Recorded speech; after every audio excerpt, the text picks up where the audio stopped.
Hello YouTube, so I'm making this video to show you guys my very first time giving myself my Delestrogen shot. They gave me my first one at my doctor appointment on May 15th on Thursday.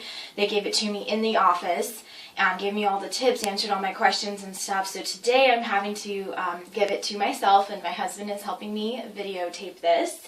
So yeah, I'm a bit nervous because I've never done this, and if I make mistakes, you know, that's expected because this is my first time preparing the syringe and everything like that. So I have done my research, so I don't think I'll make that many mistakes, but I'm nervous, so nervous equals mistakes. Okay, so first I have my heating pad here, which I've stuck the Delestrogen in to sort of warm it up before I inject it, because it is in oil, and the warmer it is, the easier it will go inside your body. So I think I warmed it up sufficiently, so I'll put that aside.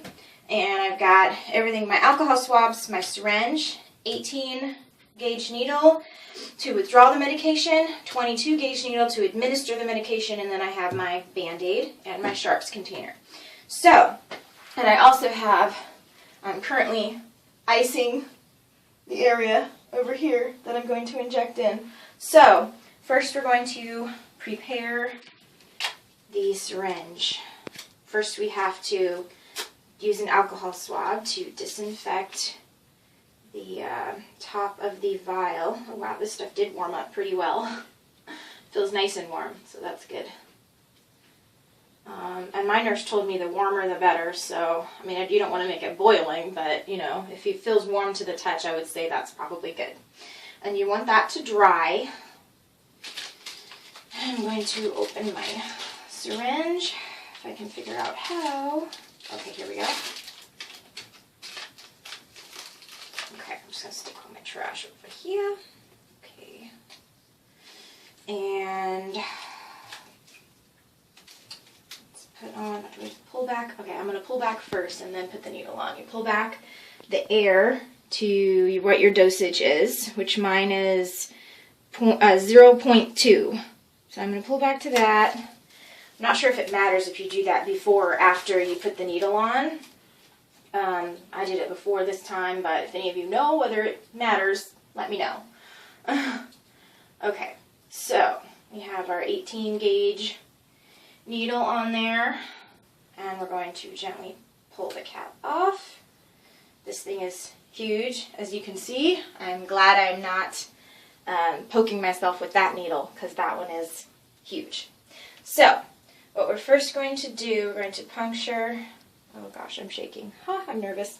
We're going to puncture the rubber stopper here in the middle, and this is a really long needle, so you have to keep an eye and make sure that the needle is actually in the medication before you withdraw. But right now, we're entering the air, which, when I first started doing this, I wondered to myself, why do we have to put air, you know, inside the vial? Apparently it's a pressurized vial, and it just makes it easier when you go to withdraw. It makes it easier to withdraw the medication with their air in there, because harder than it looks. Okay, so that looks pretty good. I don't see any air bubbles in there. So I'm going to flip it and pull it out. And I hadn't seen other surrogates do this before, but my nurse instructed me to pull it back just a little bit, and like until I see an air bubble kind of thing, so that we get all the medication out of this needle before we take it out. So I'm just going to pull back. It looks like that's good. We have a bubble in here, and all the medication is out of the needle that we pull it back with. So I'm going to put the cap back on. I'm nervous. Okay, we're going to unscrew this and put it in the sharps container here. Okay, and then we'll put the next needle. And we screw this one on.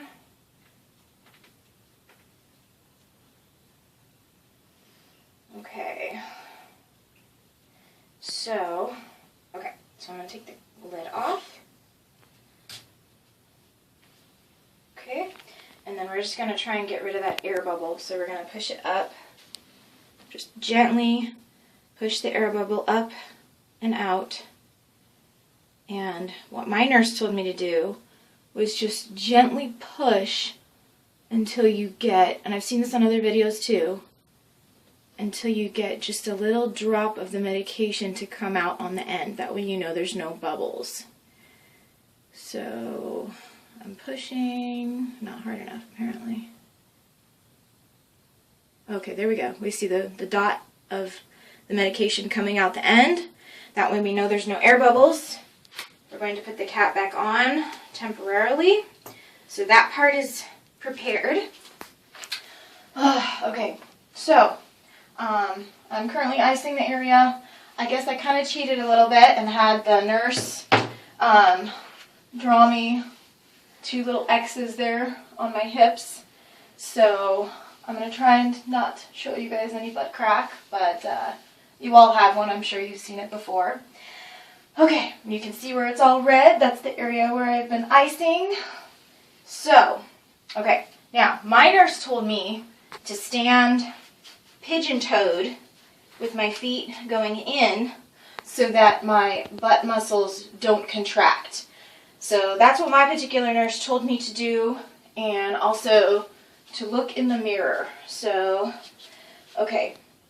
And then also I'm going to use a technique called Z-tracking, I think it is.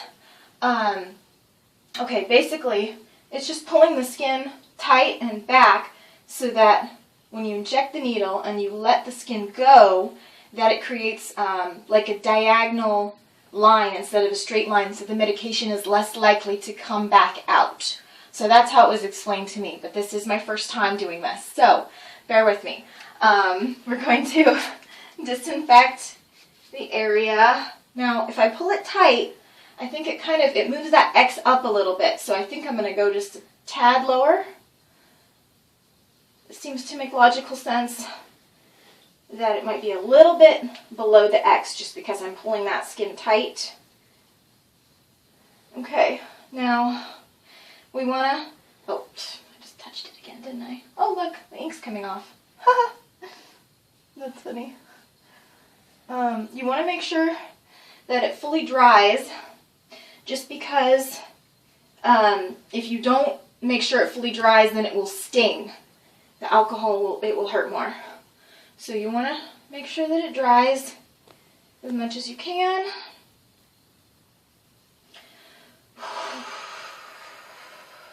Okay. I think it's better making a video though, because it pressures me to do it faster than I normally would if I wasn't making a video. So, not all bad. Alright, so, here we go. Okay, so, I was told that it's a little less painful, another surrogate said, if you have the whole of your syringe going in at the top. And that would make the most sense to me too, that the thinnest point of the needle goes in first. Oh my gosh, I'm so nervous right now. So I'm going to go in right here. Oh, I've got to make sure that I'm still pigeon-toed here. Another surrogate that I watch just stands on one foot, and that's another way of doing it. And this is supposed to go straight in at a 90-degree angle.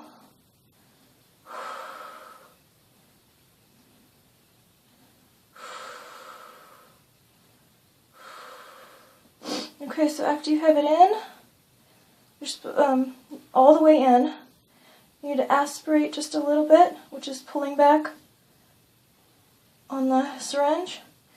See if you have any air bubbles. Sorry you guys, I'm really nervous right now. Do you see an air bubble, Jeff? In there? No. To pull back a little bit more. It's really hard to pull back on this thing the way that it is. Alright, I don't see any blood. I'm going to say that that's good. Did I pull back any? Yeah, I don't see any blood. And the reason why you do that is to make sure that you don't hit any, like, major blood vessels or anything. And actually, it surprisingly did not hurt that bad at all going in. I'm just really nervous for no apparent reason, so And we're going to gently put it in. It is really thick. It's in oil. So it's going to be, you're going to have some resistance. It's going to be, sorry, the camera just, my card filled up with space, so we had to make a separate video. But I just got finished injecting all of the medication in. And now I'm going to just, it actually didn't hurt that bad, just gently release. And then you release that skin for the Z tracking method. I hope I did it right. And then I'm going to take my Band-Aid here, put it there, massage a little bit. Oh my gosh, that actually hurt way less when I did it to myself than when the nurse gave it to me in the office. Way less. So I am very pleasantly surprised. So the next thing you're going to want to do, if you have a heating pack of any kind, you're going to want to sit on that, wrap it around, and sit on your heating pack for, 10 to 20 minutes to help melt and disperse the medication, and it will also diminish soreness. So thank you guys for watching, and yeah, I'm glad it's over. So thanks. I'll talk to you guys next time.